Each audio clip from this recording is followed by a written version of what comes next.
नमस्कार, मैं जितेंद्र शर्मा। 25 नवंबर को राजस्थान विधानसभा चुनाव हो चुके हैं। 199 सीटों पर 200 विधानसभा क्षेत्रों में से, जिनका रिजल्ट 3 दिसंबर को आएगा। तमाम विश्लेषण, एग्जिट पोल हर आदमी अपनी अपनी तरफ से कर रहा है और अपने अपने लेवल पर। आज हम बीजेपी के उन 7 सांसदों की बात करेंगे जो कि भारतीय जनता पार्टी के आला कमान ने विधायकी का चुनाव लड़ने के लिए यहाँ राजस्थान में भेजा था।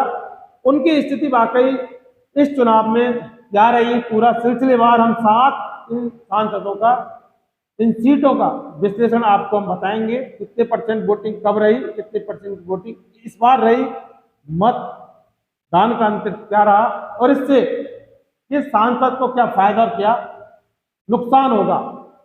सबसे पहले एक सवाल उठता है कि मोदी ने जो बीजेपी के 7 सांसद जो उतारे थे, वो फैसला क्या वाकई सही था या गलत था। हालांकि कुछ लोगों का कहना है कि फैसला सही था, अन्य वक्तों का कुछ लोगों का कहना है कि फैसला गलत था, क्योंकि एक सांसद जैसे व्यक्ति को एमएलए का चुनाव लड़ने के लिए उतारने के बाद चुनाव लड़ा तो वाकई क्या लड़ा।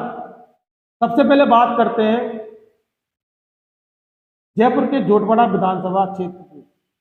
भारतीय जनता पार्टी ने सांसद कर्नल राज्यवर्धन सिंह राठौड़ को उतारा।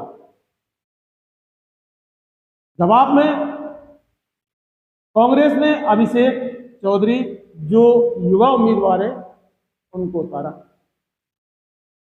हालांकि आशु सिंह सूरपुरा को बीजेपी ने नजरअंदाज किया। हालांकि सूरपुरा बीजेपी के कर्मठ कार्यकर्ता हैं, लेकिन टिकट नहीं दिया। इसके बाद वो बागी बनकर मैदान में उतरे या निर्दलीय उतरे और इस बार जो चुनाव का जो परसेंटेज रहा वो 71% रहा, 71। जबकि इस सीट पर 2018 में चुनाव का परसेंटेज 72 रहा, यानी कि 1% कम रहा। अब आप समझ रहे होंगे कि कहा तो ये जा रहा है कि जब चुनाव का परसेंट ज्यादा होता है तो बीजेपी की जीत होती है और जब मतदान का परसेंट कम होता है तो कांग्रेस की होती है। तो 2018 में 72% और इस बार 75%। तो जीत किसकी आपके सामने है, बताने की जरूरत नहीं। ये हमारा नहीं, ये तमाम जो आज तक जो मतदान होता है उसके आंकड़े कहते हैं कि जब कम परसेंट की वोटिंग होती है तो कांग्रेस जीतती है और ज्यादा होती है तो बीजेपी जीतती है। तो ये फैसला है जोटवाड़ा सीट का। दूसरी सीट हम बात करते हैं मंडावा विधानसभा क्षेत्र की, जहां कांग्रेस ने रीटा चौधरी को उतारा।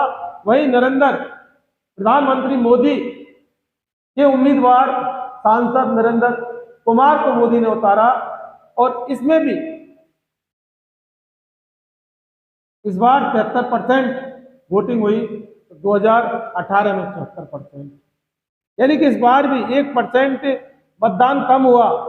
आंकड़ा वही जो जोटवाड़ा जो कहा जाता है कि जब कम परसेंट वोटिंग होती है तो कांग्रेस की जीतती है, तो यहाँ पे भी 2018 से के बाद 2023 में 1% वोटिंग हुई। अंदाजा आप लगा सकते हैं इस बार भी किसकी जीत होगी। और इसका जो सीट का जो पूरा कैलकुलेशन कहता है कि 9 बार यहाँ से कांग्रेस जीती है और मात्र 1 बार भारतीय जनता पार्टी जीती है। तो इस बार बीजेपी चाहती थी कि इस सीट पर उनकी जीत हो, इसलिए उन्होंने सांसद को एमएलए का चुनाव लड़ने के लिए उतारा।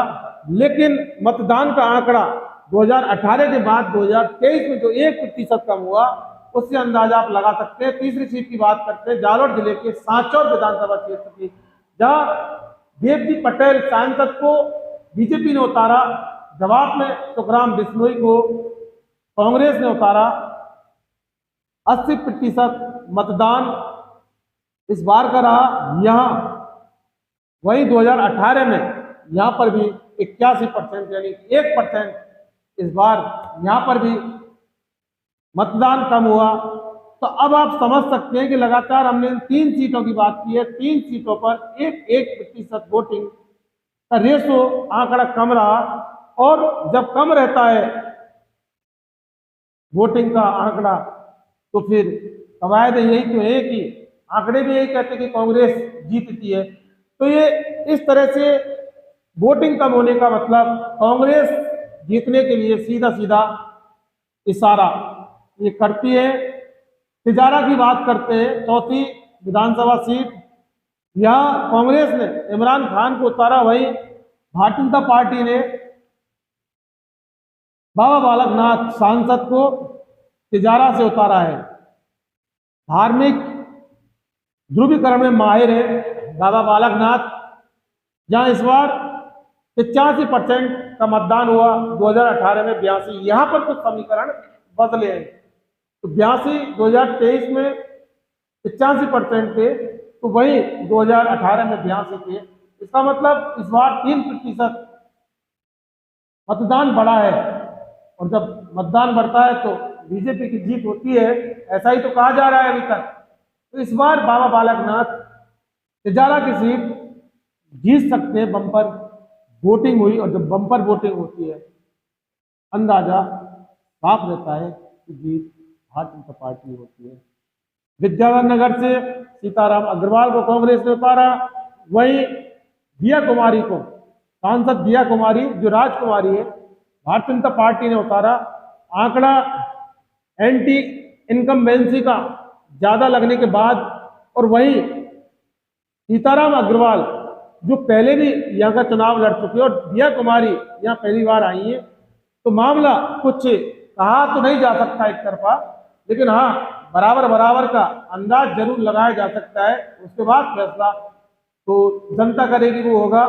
किशनगढ़ में विकास चौधरी कांग्रेस के और भागीरथ चौधरी भारतीय जनता पार्टी के, यहाँ पर भी यही स्थिति कमोबेश रहेगी। और सवाई माधोपुर में क्योंकि किरोड़ी लाल मीणा बीजेपी की सांसद के सामने दानिश अबरार को जब उतारा है, उसके बाद आशा मीना जो खड़ी हुई सामने, उससे सीधा सीधा बीजेपी के किरोड़ी लाल मीणा को घाटा हुआ और काफी नुकसान हुआ। इसका फायदा दानिश अबरार को मिलने के पूरी संभावना है।